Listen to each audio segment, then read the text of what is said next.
राधे राधे सभी को। स्वागत है आपका हमारे चैनल भक्ति सार 2009 में।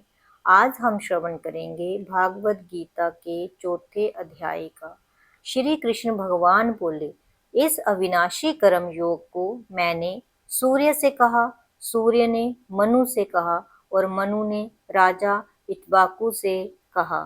हे अर्जुन, इस परंपरा से प्राप्त जे योग सब राजऋषियों ने जाना, परंतु अधिक समय व्यतीत होने से ये लुप्त हो गया। वही प्राचीन योग आज तुमको मैंने बताया है, क्योंकि तुम मेरे भक्त और मित्र हो। ये योग रहस्य अति उत्तम है।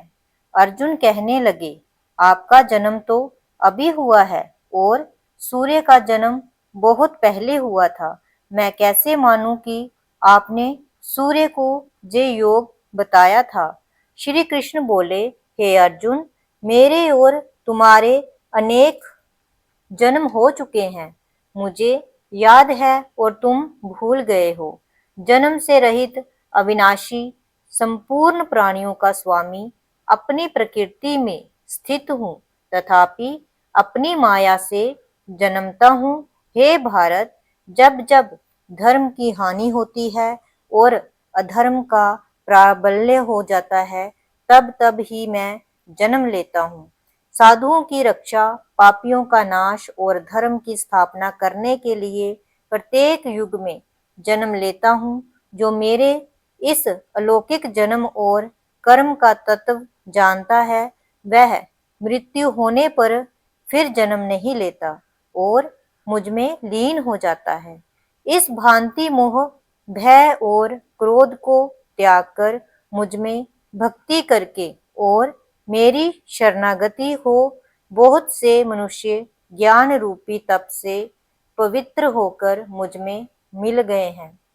जो जिस भाव से मेरा पूजन करता है, उसको मैं उसी प्रकार का फल देता हूँ। हे पार्थ, मनुष्य सब प्रकार से मेरे मार्ग का अनुसरण करते हैं, अर्थात जे चाहे जिसकी सेवा करें, वह मेरी ही सेवा है। मनुष्य लोक में कर्म सिद्धि की इच्छा करने वाले देवताओं का पूजन करते हैं, क्योंकि इस लोक में कर्म की सिद्धि शीघ्र होती है। मैंने चारों वर्णों की सृष्टि अपने अपने गुण और कर्म से की। सृष्टि का कर्ता मैं हूँ, तथापि मुझे अकर्ता अविनाशी जानो। कर्म मुझको वृद्ध नहीं कर सकते, तथापि कर्म फल में मेरी कामना नहीं है। इसी प्रकार जो मुझको पहचानता है, वह कर्मों के बंधन में नहीं पड़ता। अतएव पूर्व पुरुषों के किए हुए कर्म को तू भी कर। हे अर्जुन, कर्म क्या है, अकर्म क्या है, इसके विचार में विद्वान की बुद्धि भी चकरा जाती है। उसी कर्म का वर्णन मैं तुमसे करूंगा, जिसके जानने से संसार के बंधन छूटकर मोक्ष के भागी होंगे। कर्म, विकर्म और अकर्म तीनों का जानना आवश्यक है, क्योंकि कर्म की गति गंभीर है। हे अर्जुन, जो कर्म करने की कोई कामना नहीं रखता है और जिसके समस्त कर्म ज्ञान रूपी अग्नि से भस्म निर्मल हो गए हैं, उसको पंडित कहते हैं। जो कर्म फल की आशा छोड़कर करता है और उनमें आसक्ति भी नहीं रखता है और निराश्रय ही संतुष्ट रहता है, ऐसा मनुष्य कर्मों में घिरा रहने पर भी मानो कुछ नहीं करता है। देव योग से जो कुछ मिल जाए उसी पर संतुष्ट रहता है। जो हर्ष, शोक आदि द्वंद्वों से मुक्त है तथा किसी से ईर्ष्या नहीं करता। कर्म की सिद्धि जहाँ असिद्धि में भेद नहीं समझता, वह कर्म करता हुआ भी उसमें नहीं बंधता। जो फल की इच्छा नहीं रखता, वह वासना से दूर हो गया है। ज्ञान में जिसका मन अचल है, जो यज्ञ के कर्म करता है, वह सब कर्म लुप्त हो जाते हैं। हवन करने का पदार्थ भी ब्रह्म है, आहुति देने वाला भी ब्रह्म है। इस प्रकार जिसकी बुद्धि में सब कर्म ज्ञानमय है उसको ब्रह्म प्राप्त होता है। कोई कोई कर्म योगी देवताओं की पूजा करते हैं और ज्ञान योगी ब्रह्म रूप अग्नि में यज्ञ रूप से हवन कर परमात्मा का भजन करते हैं। कोई ऐसे हैं जो अपनी इंद्रियों को तथा कर्मों को संयम रूपी अग्नि में होम कर देते हैं और कितने ही इंद्रिय रूप अग्नि में इंद्रियों के रूप शब्दादि विषयों को होम देते हैं। कितने ही लोग इंद्रियों के सब कर्मों को और प्राणों के कर्मों को आत्मज्ञान से प्रज्वलित संयम रूप अग्नि में होम देते हैं।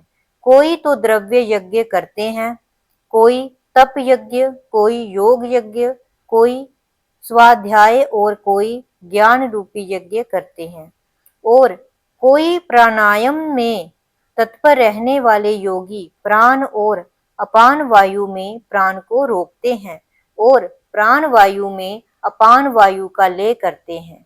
कोई आहार को निरंतर कम करके प्राण को होमते हैं। वह यज्ञवेता है और यज्ञ से ही इनके सब पाप नाश हो जाते हैं।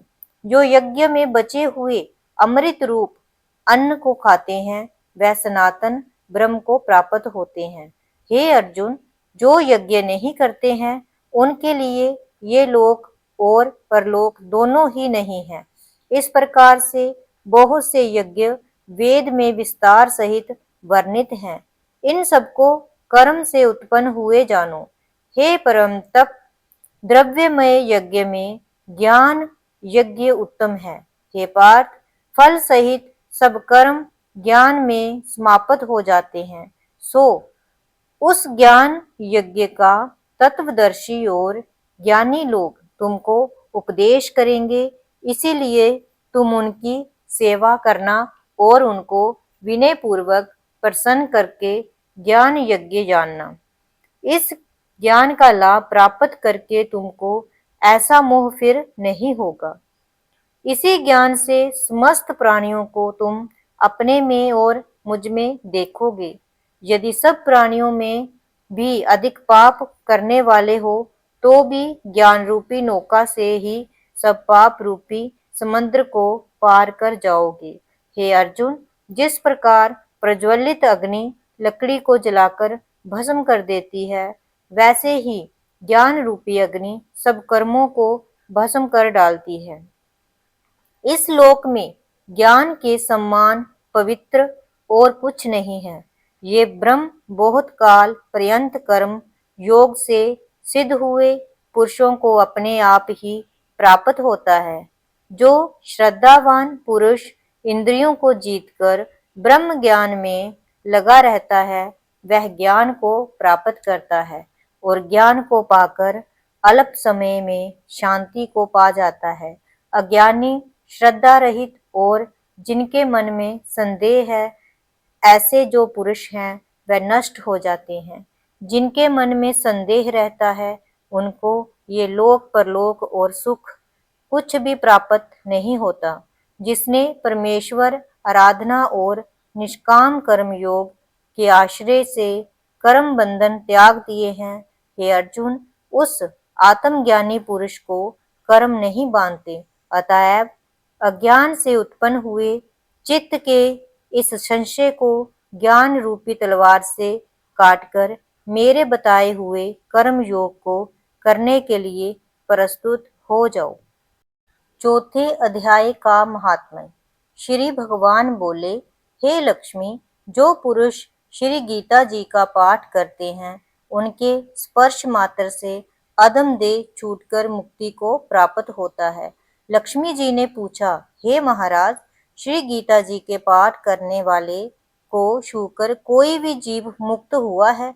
तब श्री भगवान ने कहा, हे लक्ष्मी, तुमको मुक्त हुए की एक पुरातन कथा सुनाता हूँ। भागीरथी गंगा जी के तट पर एक काशीपुरी नगर है। वहाँ एक वैष्णव श्री गीता जी के चौथे अध्याय का पाठ किया करता था। एक दिन वह साधु वन में गया। वहाँ बेरियों के 2 वृक्ष थे, उनकी बड़ी छाया थी। वह साधु वहाँ बैठ गया और बैठते ही उसको नींद आ गई। एक बेरी से उसके पांव लगे और दूसरी के साथ सिर लग गया। वह दोनों बेरियां आपस में कांपकर पृथ्वी पर गिर पड़ी। पत्ते उनके सूख गए। परमेश्वर की इच्छा से वह दोनों बेरियां ब्राह्मण के घर दो पुत्रियां हुई। हे लक्ष्मी, बड़े उग्र पुण्यों के करने के मनुष्य देह मिलती है। फिर ब्राह्मण के घर जन्म लेकर उन दोनों लड़कियों ने तपस्या करनी आरंभ की। जब वह दोनों बड़ी हुई तब उनके माता पिता ने कहा, हे पुत्रियों, हम तुम्हारा विवाह करते हैं।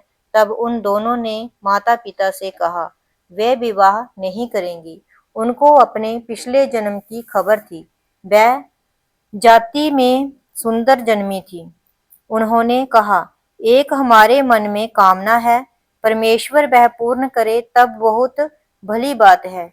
उनके मन में यही था कि वह साधु जिसके स्पर्श करने से हमारी अधम देह छूटकर जे देह मिली है वह मिले तब बहुत भला है। इतना विचार कर दोनों लड़कियों ने माता पिता से तीर्थ यात्रा करने की आज्ञा मांगी। तब माता पिता ने तीर्थ यात्रा की आज्ञा दी। तब उन दोनों कन्याओं ने माता पिता की चरण वंदना करके गमन किया। तीर्थ यात्रा करती करती वह बनारस पहुंची। वहां जाकर देखा वह तपस्वी बैठा है जिनकी कृपा से हम बेरी की देह से छूटी हैं। तब दोनों कन्याओं ने चरण वंदना करके विनय की, हे संत जी, धन्य हो आपने हमको कृतार्थ किया है। तब उस तपस्वी ने कहा, तुम कौन हो? मैं तुमको नहीं पहचानता। कन्याओं ने कहा, हम आपको पहचानती हैं। हम पिछले जन्म में बेरियों की जोनी में थी। तुम एक दिन वन में आए, तुमको बहुत धूप लगी थी, तब बेरियों की छाया तले आ बैठे। लंबासन होने से एक बेरी से आपके चरण लगे, दूसरी से सिर लगा। उसी समय हम बेरी की देह से मुक्त हुई। तुम्हारी कृपा से हमारी गति हुई है। श्री गीता जी के चौथे अध्याय का ऐसा महात्म्य है। तब वह मन वचन क्रम से नित्य प्रति पाठ करने लगा। तब श्री नारायण जी ने कहा, हे लक्ष्मी, ये चौथे अध्याय का महात्म्य है जो सुनाया है।